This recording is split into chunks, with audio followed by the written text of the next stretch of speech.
You have been trying to fix something from the outside that was broken from the inside. And until you understand that, nothing will change. You have followed the budgets. You have made the plans. You have told yourself this month will be different. And yet here you are, in the same place, making the same decisions, feeling the same shame. Not because you are lazy, not because you are not smart enough, but because the real problem is not in your bank account.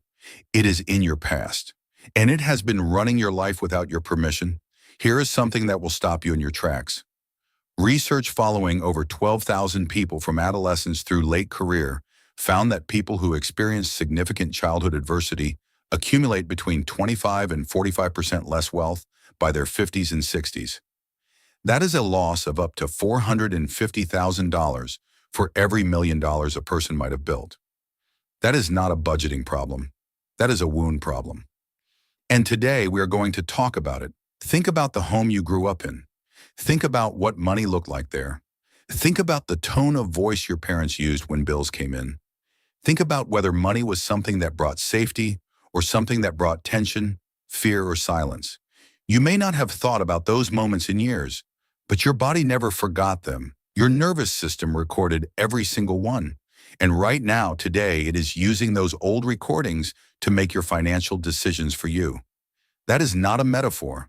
That is how the human brain works. When you were a child, you had no choice but to absorb the world around you. You watched, you listened, you felt, and your brain built a belief system about money based entirely on what you experienced before you were old enough to question any of it. Money is dangerous. Money causes fights. People like us do not have money. Wanting more makes you greedy. Spending makes the pain go away. Staying small keeps you safe. You did not choose those beliefs, but you are living by them every single day. Here is where it gets harder to hear. At some point, you became an adult. At some point, you had the ability to look at your patterns, to ask hard questions, to seek new information. And some part of you already knew that your relationship with money was not normal. You felt it every time you avoided checking your balance. You felt it every time you bought something to feel better and immediately felt worse.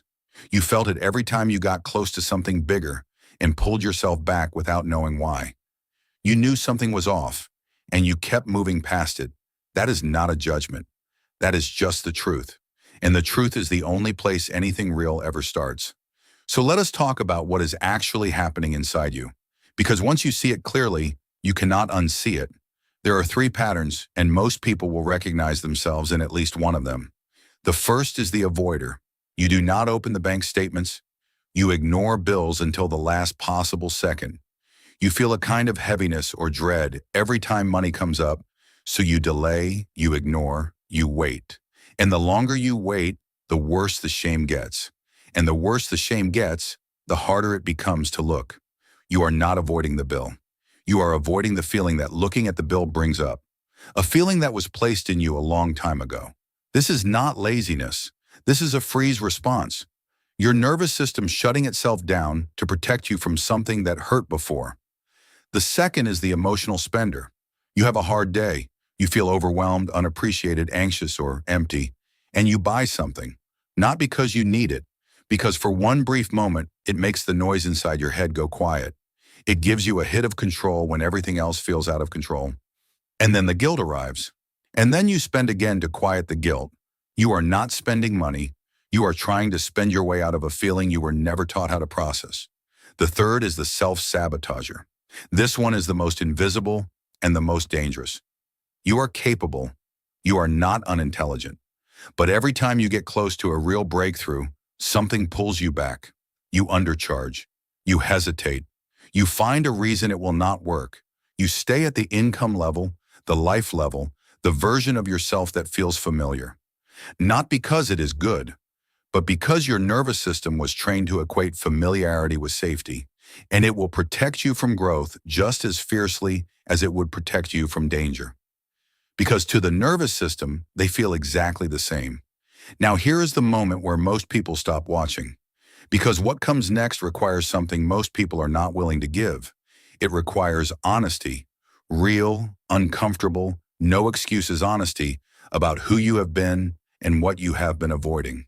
You cannot fix a pattern you refuse to look at. You cannot heal a wound you keep pretending is not there. And you cannot build the financial life you want on top of a foundation that was cracked before you were old enough to walk. So this is where you stop waiting. This is where you stop telling yourself you will deal with it later.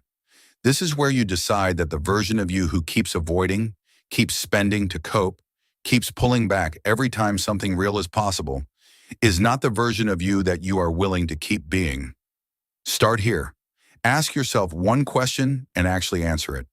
What is the earliest memory you have involving money? Not what you think the answer should be, the real one, the one that comes up with a feeling attached to it. That memory is likely the beginning of the script you are still running. Seeing it does not fix everything, but it is the first honest step. Then the next time you feel the urge to avoid your finances, sit with it instead of running from it. Not forever, just for 1 minute. Ask yourself what you are actually afraid of. Ask yourself whether this is a real present-day problem or whether this is an old feeling dressed up as a current one. That pause, that single moment of awareness between the trigger and the reaction is where your entire financial future can begin to shift. And then do the thing. Open the account. Look at the number. Make the call. Send the application. Have the conversation. Not because it feels good.